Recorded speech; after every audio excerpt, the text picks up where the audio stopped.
Hello students, उम्मीद है आप सब खैरियत से होंगे। ओके, आज हम डिस्कस करेंगे थ्योरम 10.3। 10.3 की स्टेटमेंट को देखें।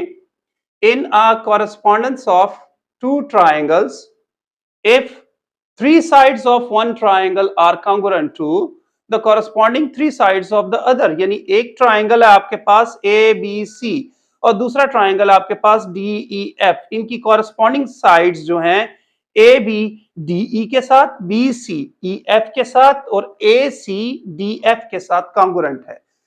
तो साइड्स कॉन्ग्रुएंट है तो आपने प्रूव ये करना है कि ये बोथ ट्राइंगल्स जिनकी कॉरेस्पॉन्डेंस ली गई है ये भी आपस में कॉन्ग्रुएंट हैं। तो आप सबसे पहले तो गिवन में भाई इनकी कॉरेस्पॉन्डेंस लिखें कि ट्राइंगल ABC की कॉरेस्पॉन्डेंस जब ट्राइंगल DEF के साथ ली गई है तो इसमें AB कॉन्ग्रुएंट टू DE है, BC कॉन्ग्रुएंट टू EF है और AC कॉन्ग्रुएंट टू DF है। तो ये आपके पास गिवन हो गया। अब टू प्रूफ क्या करना है भाई, इन दोनों ट्राइंगल्स की कॉरेस्पॉन्डेंस जो ली है तो ये ट्राइंगल्स हमने ABC कॉन्ग्रुएंट शो करने हैं ट्राइंगल DEF को।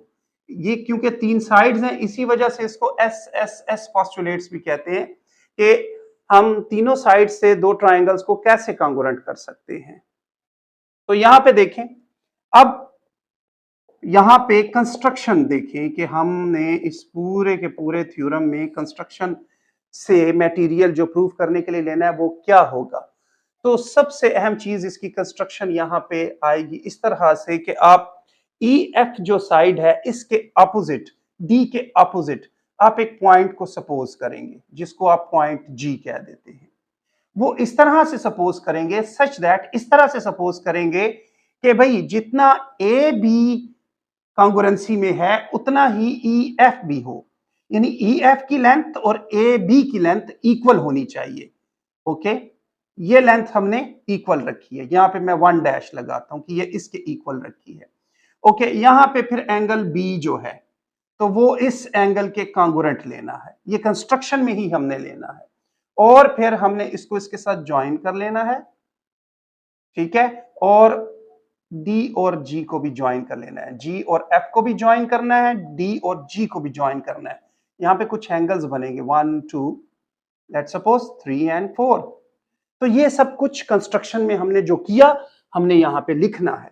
तो यहां पे देखें आप कि लेट टेक पॉइंट, जो कुछ आपने कंस्ट्रक्शन में किया है उसको अपने ही वर्ड्स में लिखें कि let take point G opposite to the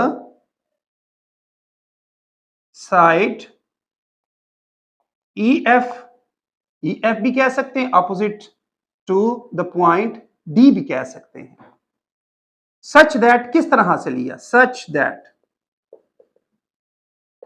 that कि भाई यहां पे जो आपने BC के कॉन्ग्रुएंट आपने EG पॉइंट को लिया एंड यहां पे एंगल B को कॉन्ग्रुएंट लिया आपने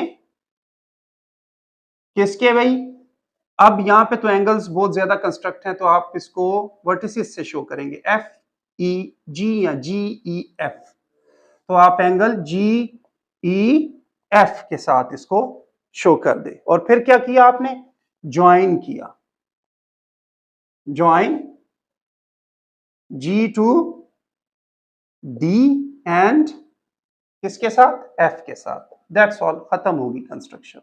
अब हमने प्रूफ की तरफ आना है। तो प्रूफ देखें आप, स्टेटमेंट एंड रीजंस में। तो सबसे पहला काम तो हमारा ये है कि हमने ये जो नया ट्राइंगल कंस्ट्रक्ट किया, जो न्यूली ट्राइंगल हमने कंस्ट्रक्शन में कंस्ट्रक्ट किया, इसको ABC के साथ कॉन्ग्रुएंट शो करें। तो कॉन्ग्रुएंट आपने विदाउट SSS शो करना है। तो वो मटेरियल कुछ हम गिवन से उठाएंगे, कुछ हम कंस्ट्रक्शन से उठाएंगे और कांग्रुएंसी शो करेंगे। तो ट्राइंगल ए बी सी की कॉरेस्पॉन्डेंस कर ले न्यूली कंस्ट्रक्टेड ट्राइंगल जीईएफ के साथ, जीईएफ के साथ। यहां पे आपके पास आपने कहा कि ए बी कांग्रुएंट ईजी के है, A B congruent to E G के है। कहां पे है जी? कंस्ट्रक्शन में हमने इसको बताया है। ओके, फिर एंगल आपने लिया इसका बी एंगल, कांग्रुएंट शो किया एंगल ई एफ ई जी के साथ, ये जी ई एफ के साथ, जी ई एफ के साथ। कहां बताया गया है? गिवन में कंस्ट्रक्शन में बताया गया है आपको। ओके, फिर यहां पे जो बी सी है वो पहले से ई एफ के कांग्रुएंट आपने गिवन में बताया गया है। तो B C congruent to E F है, ये जी गिवन में बताया गया है। तो आपके पास एक एंगल और दो साइड्स है, यानी एस ए एस पोस्टुलेट्स की मदद से ये दो ट्राइंगल्स जो हैं ये कांग्रुएंट हो गए। Triangle A B C becomes congruent to triangle G E F के साथ। तो अब इससे हमें क्या मटेरियल मिला? इससे हमें ये मटेरियल मिला कि इसके कॉरेस्पॉन्डिंग्स जो साइड्स और एंगल्स हैं वो भी आपस में कांग्रुएंट हो गए होंगे। तो यहां पे हमें तो चाहिए भाई कि ए सी को हम किसके साथ? जी एफ के साथ कांग्रुएंट करें। तो यहां पे A C becomes congruent to G F. क्या वजह है भाई? Corresponding sides of congruent triangles है। भाई ट्राइंगल्स कांग्रुएंट हो गए तो उनकी कॉरेस्पॉन्डिंग साइड्स भी कांग्रुएंट हो गई। ओके, अब यहां पे कंटिन्यू करता हूं मैं स्टेटमेंट एंड रीजंस में, तो इसको जरा देखें। ओके, यहां पे अब ये साइड और ये साइड कांग्रुएंट हो गई है, जबकि ये साइड तो पहले से डीएफ के साथ कांग्रुएंट है। Since A C is congruent to D F. कहां पे है भाई ये बात? ये बात पहले से गिवन में मौजूद है। तो आप ए सी डी एफ के भी कांग्रुएंट है और ए सी जी एफ के भी कांग्रुएंट है, तो यहां पे ट्रांजिटिव प्रॉपर्टी बनती है। ट्रांजिटिव प्रॉपर्टी की वजह से हम ये कह सकते हैं कि भाई इसमें जो डी एफ है वो becomes congruent to G F. ठीक है, तो इसको आप मार्क कर लें, किसी इक्वेशन के जरिए से मार्क कर लें, क्योंकि इसने यूज होना है। अब हमने ये प्रूफ किया कि ये साइड और ये साइड भी आपस में कांग्रुएंट है। अगर ये साइड और ये साइड भी आपस में कांग्रुएंट है तो लाजमी बात है कि पहले से हम जानते हैं कि ए बी तो ई डी के भी कांग्रुएंट है और ये ए बी ऑलरेडी इसके भी कांग्रुएंट है। तो इसका मतलब है ये साइड और ये साइड भी पहले से कांग्रुएंट है। अगर हमारे पास यहां पे इस ट्राइंगल जी एफ डी को देखें और जी ई डी ट्राइंगल को देखें तो इनकी ऑपोजिट साइड्स कांग्रुएंट हुई है। तो इसकी वजह से इसके जो एंगल्स हैं वो भी कांग्रुएंट आ जाएंगे, ऑपोजिट एंगल्स। कैसे भाई? अब हमने इसको कंक्लूजन देना है। एज आपके पास इन ट्राइंगल GFD में आपने ये बताना है इसको कि भाई यहां पे angle 4 becomes congruent to angle 2। वो वजह क्या है कि ऑपोजिट साइड्स, ये साइड और ये साइड कांग्रुएंट है इस ट्राइंगल में। तो यहां पे angle 2 becomes congruent to angle 4।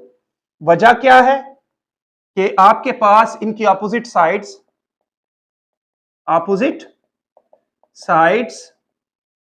Of triangle congruent है, इस वजह से ये भी कांग्रुएंट है। इसको आप 1 कह दें। इसी तरह से इन ट्राइंगल दूसरा भी ले लें जी डी ई, तो जी डी ई ट्राइंगल में भी सिमिलरली ये साइड और ये साइड कांग्रुएंट है। तो अपने 10 यहां भी 10.2 का आप इशारा दे सकते हैं कि ये थ्योरम 10.2 का आप इशारा दे सकते हैं। यहां भी आप थ्योरम 10.2 का इशारा दे सकते हैं कि अभी हमने 10.2 में सीखा था कि if the opposite sides of two triangle congruent हो सकती हैं तो एंगल्स भी कॉन्ग्रुएंट है, या एंगल्स कॉन्ग्रुएंट हो सकते हैं, ऑपोजिट साइड्स भी कॉन्ग्रुएंट है। तो आप ऑपोजिट साइड्स ऑफ ट्राइंगल को लिख लें यहां पे।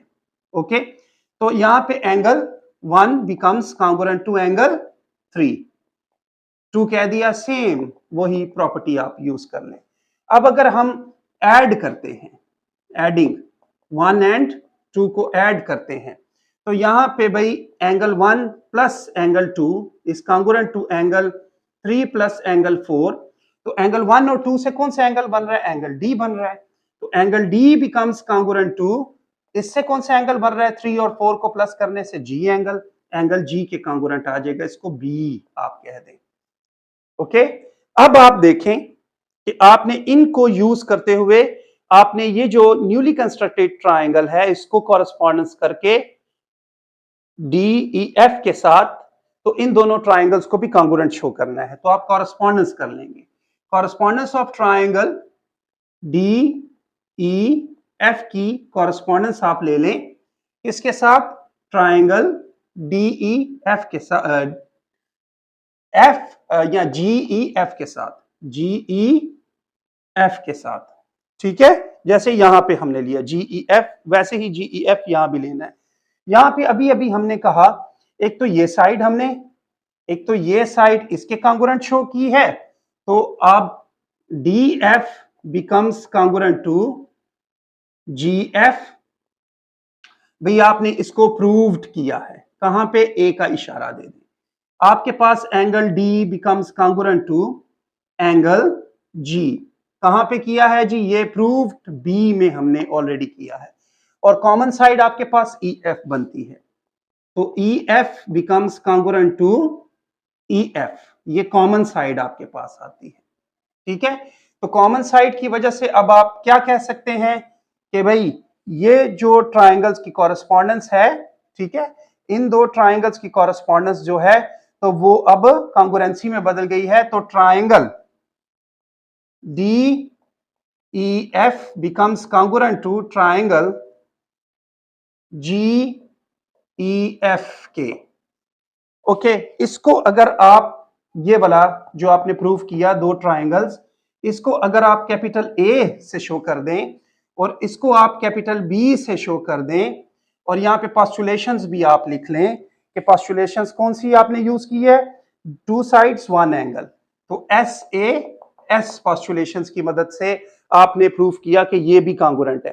तो इस तरह से आपके पास यहां पे ट्रांजिटिव प्रॉपर्टी बनती है कि जी ई एफ ट्राइंगल और कॉन्ग्रुएंट है ए बी सी ट्राइंगल से, और जी ई एफ ट्राइंगल ही कॉन्ग्रुएंट है डी ई एफ के साथ। तो लिहाजा आप कह सकते हैं यहां पे कि भाई triangle A B C becomes congruent to triangle D E F के साथ।